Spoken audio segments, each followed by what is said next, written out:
you can count on us. This is 7 News Good Morning Fort Sill. Well, good morning, and thanks for joining us for another edition of Good Morning Fort Sill. I got a lot to get to today in the wake of the government shutdown, but first, let's get a check with the PT forecast with our favorite meteorologist, Michael Amakwa. And Michael, how's it looking out there? Well, it's looking pretty nice out there. Currently 62 degrees at Fort Sill with mostly clear skies. There is some cloud cover coming in from the north with a very minor disturbance, but other than that, we should be just fine. Looking at your PT forecast, temperatures will be in the lower to mid 60s, and then we'll get up to around 72 degrees by the time we get to around 9 a.m. this morning. Looking at satellite and radar, mostly clear for most of us, but again, there's a small disturbance near the I-40 corridor. Earlier this morning, some of these were thunderstorms or weakening thunderstorms, but right now there are just some showers. Some of that may make its way into portions of Grady, Caddo, and even Comanche County with some sprinkles. But other than that, we're not going to see much of anything out of the system. We will remain mostly sunny as we go throughout the day. Looking at the Jackson County Memorial Hospital Tower, pretty clear out there. Nothing much going on. Yesterday had a high of 91, well above average for this time of year. And yesterday we still had highs around 91 in Wichita Falls, 90 in Duncan and Chickasha, 93 in Frederick, 93 in Altus, and 89 in Elk City.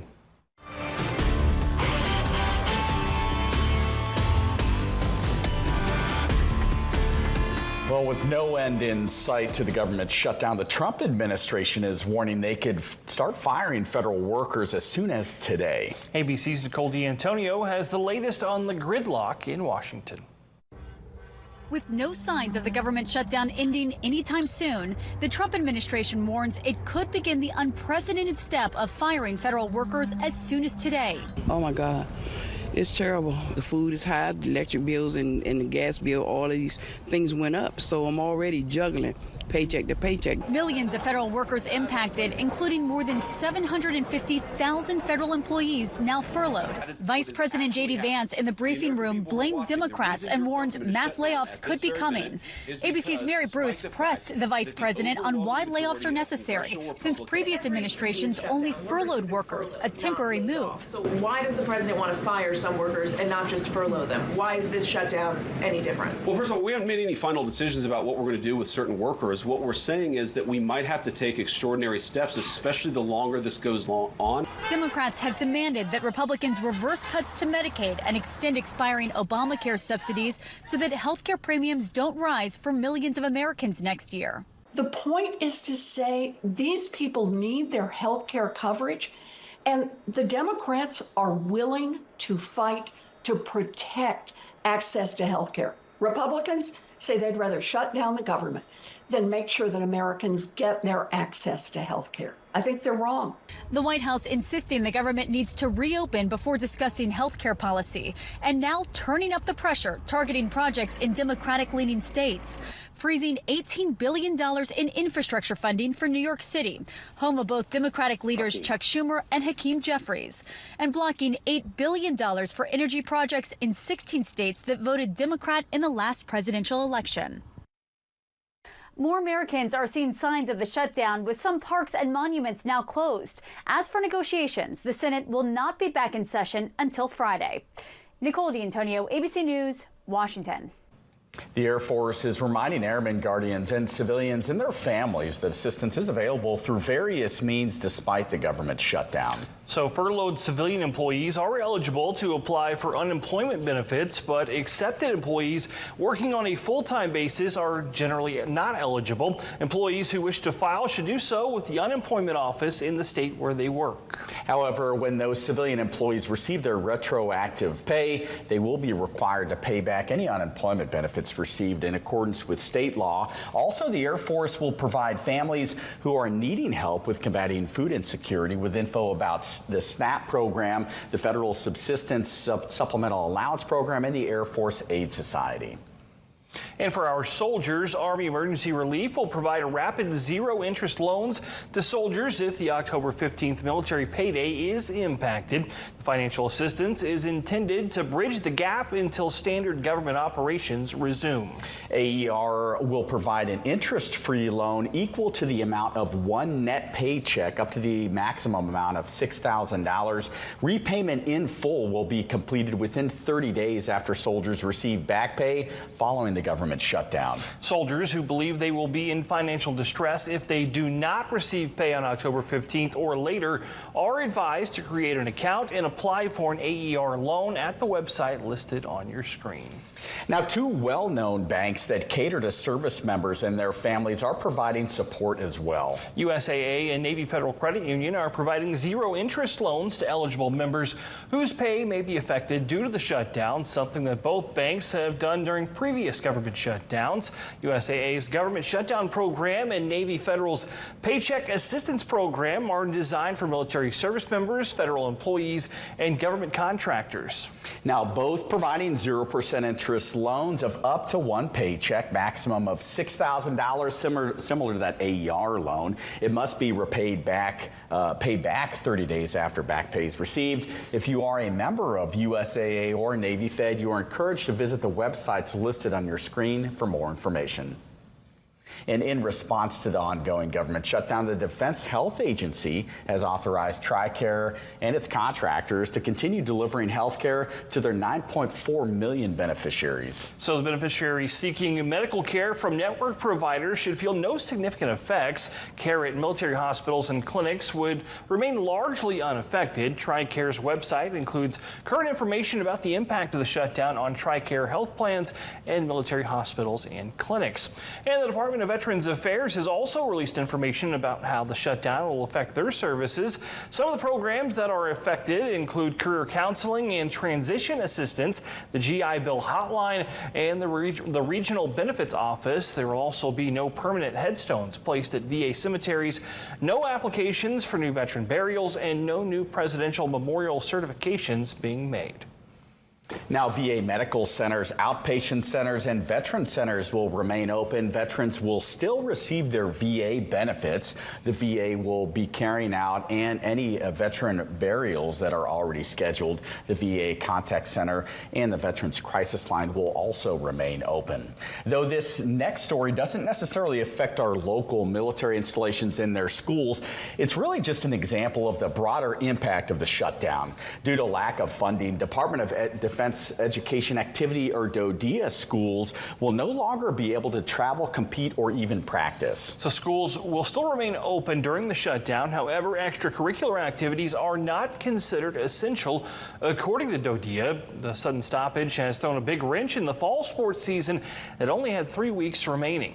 DODEA officials say it might still be possible to adjust the winter sports schedule if necessary. Well, now looking at how the shutdown is impacting our local military installations, Fort Sill releasing this statement, quote, due to a lapse in federal appropriations, civilian employees of the Fire Center of Excellence in Fort Sill are currently furloughed and are not permitted to work.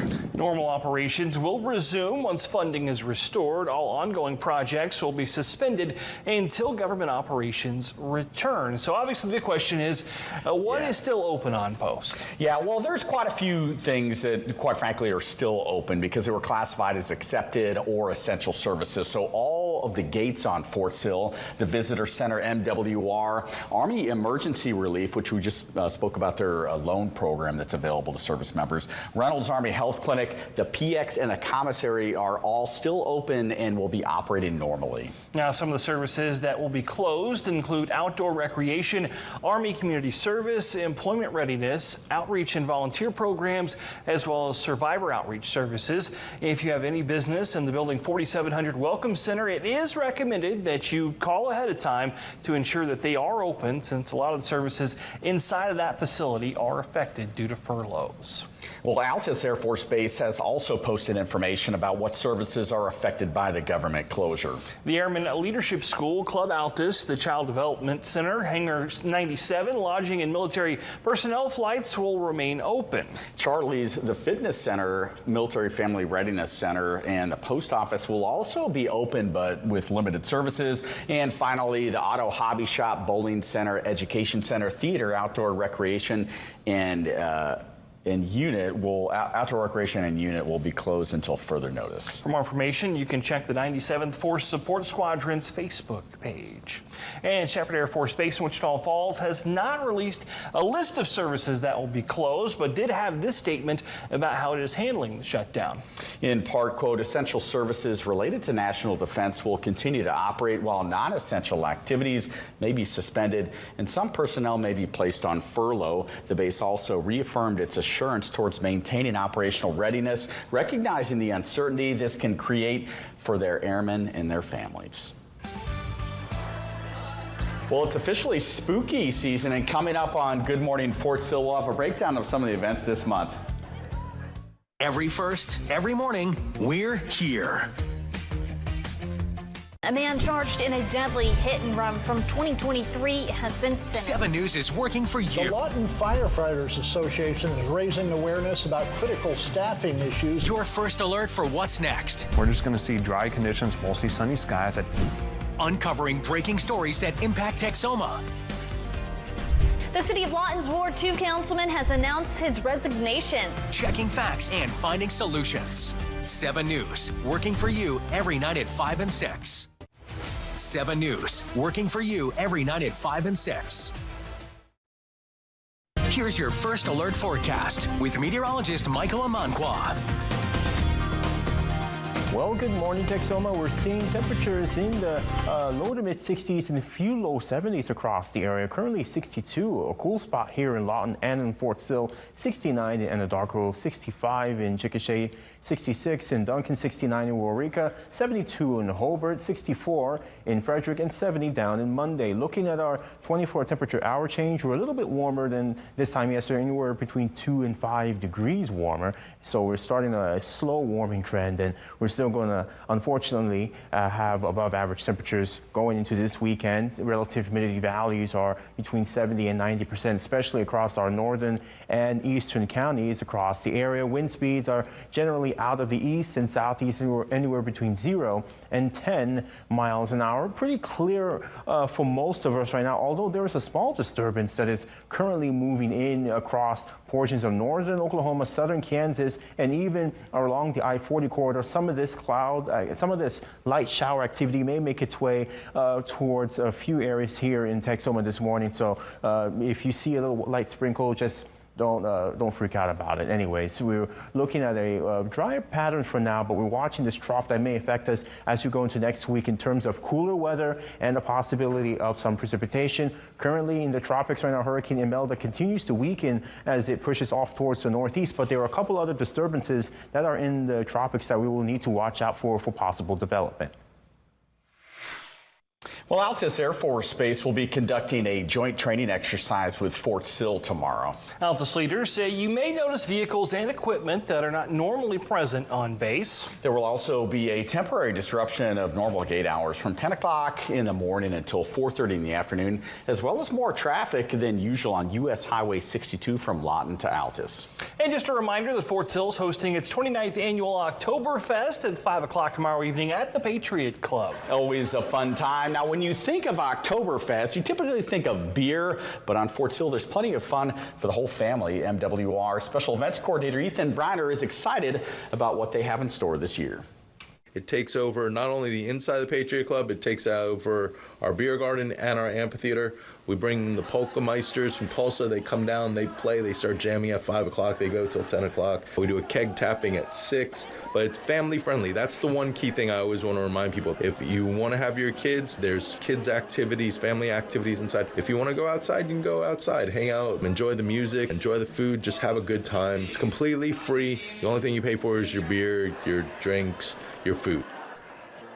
All right, I still want to see Colin in a lederhosen. So the event itself is free to attend. Buffet tickets are $20. Kids meals are $5. Steins are $20 for plastic, $25 for glass, and includes your first drink. For more information and to pre-purchase meal or drink tickets, you can go to sill.armymwr.com. Now, Kyle, I do want to point out something specific here regarding MWR events. Some are probably wondering like how they're still open during a government shutdown. So just to clarify, and I think we even may have mentioned this yesterday, federal agencies that use appropriated funds, right? Those are what are affected during the shutdown because Congress appropriates funds to those organizations. Now, Army MWR is funded through non-appropriated funds, hence the ability to maintain most of their operations. And moving on, if you and your family are looking for a fun night of spooky Halloween fun, the Youth Center on Fort Sill has you covered. So they're hosting a trunk or treat Saturday, October 18th from 5 until 7 p.m. There will be plenty of candy, games, and crafts, as well as a pumpkin patch, food trucks, and of course a costume contest. You have to have that for a Halloween event. You can contact the number on your screen for more information. And are you new to Fort Sill or just want to learn more about the installation? Fort Sill MWR invites soldiers and their families to download the MWR Welcome Guide. The app is your go-to digital resource for events, recreation programs, and services for soldiers, families, and retirees and civilians. Whether you're looking for childcare, fitness, outdoor adventures, or community activities, it's all in one place on that app. Well, still ahead, President Trump says the National Guard has already been put in place in Portland. Coming up, we'll have that story and more in our latest national military headlines. KSWO and the Lawton Fort Sill community want to thank our service members and their families for their service and sacrifice. We are extremely proud of your courage, dedication, and daily commitment to protecting our freedoms.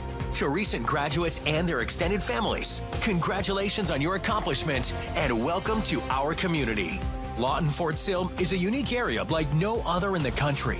With our strong working relationship with our armed forces, thank you for everything you do for us. Every first, every morning, we're here. A man charged in a deadly hit and run from 2023 has been sentenced. 7 News is working for you. The Lawton Firefighters Association is raising awareness about critical staffing issues. Your first alert for what's next. We're just going to see dry conditions, mostly sunny skies. Uncovering breaking stories that impact Texoma. The city of Lawton's Ward 2 councilman has announced his resignation. Checking facts and finding solutions. 7 News, working for you every night at 5 and 6. 7 News, working for you every night at 5 and 6. Taking a look at our national military headlines. So President Donald Trump confirmed on social media that the National Guard is in place in Portland, Oregon. More than 200 Oregon National Guard members were activated after the president's order last week. Oregon's governor and city officials are suing over the move, arguing it is unlawful and unwarranted. Now, they accuse the administration of using old protest footage to justify the action. Trump insists Portland is in crisis, comparing it to a third world country in a social media post. Meanwhile, members of the Trump administration made a trip to Memphis yesterday amid the rollout for the Memphis Safe Task Force. Now, the group included Attorney General Pam Bondi, Secretary of War Pete Hegseth, Deputy Chief of Staff Stephen Miller, and the man in charge of the task force, the Director of the U.S. Marshals, Gadis Surlata. So they met with local, state, and federal law enforcement officers with the message of cracking down on crime in Memphis. Memphis is an iconic city, and we are going to make Memphis safe again. That's why we're here. The gangbangers that you deal with, they think that they're ruthless. They have no idea how ruthless we are. They think they're tough. They have no idea how tough we are. The group was joined by Tennessee Governor Bill Lee, who thanked the Trump administration for stepping in. However, the task force's involvement is drawing a mixed reaction from. There's some truth in it, but, you know, we as a people, man, you know, as a community, we got to come together. We shouldn't have no National Guard coming here. What they're telling me, they can't control the crime. The police can't control the crime here, you know, and you know, so they got to call outside help, you know. We don't know what's going to happen, you know.